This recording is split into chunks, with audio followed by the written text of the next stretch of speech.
Hi, it's Lori here, your Positivity Princess. Just doing a quick coffee run.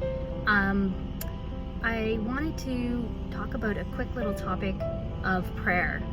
And I don't know if you guys know, I am actually a high school teacher, and one of the classes I teach is religion. And by religion, it's a Catholic school, so we do teach mostly Catholic religion, but we are so open and tolerant and happy and loving that we talk about and teach and preach every single religion, any religion that binds us rather than separates us. That's my decision of what to teach and what not to teach. Whatever brings humans together is on my curriculum, and if it separates humans, then it's not. So I teach love and light in my class. Okay, so with regard to prayer,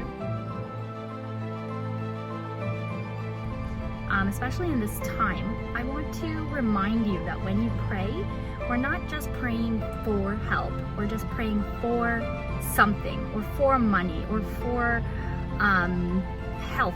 We're praying for, what I want to encourage you to do is a prayer of gratitude. So this will bring in the idea of the law of attraction into your prayers. The idea of the law of attraction into your prayers, of using what Neville Goddard called living in the end, which means that when you pray, you're being grateful and thanking God for what it is that you want, because you're going to come from a vibration of a place where you already have it. So you say, thank you that we're healthy, thank you that we remain healthy, thank you, God, that, whoever your God is, it doesn't have to be, dear Catholic God, it's God is God, God is everywhere. I just want to remind you that, when you pray, it doesn't even matter what your religion is or who you think you're praying to. Whoever is this omnipresent, omnipotent being that's out there helping us and listening to us and loving us and giving us love in our hearts, that's who we're praying to.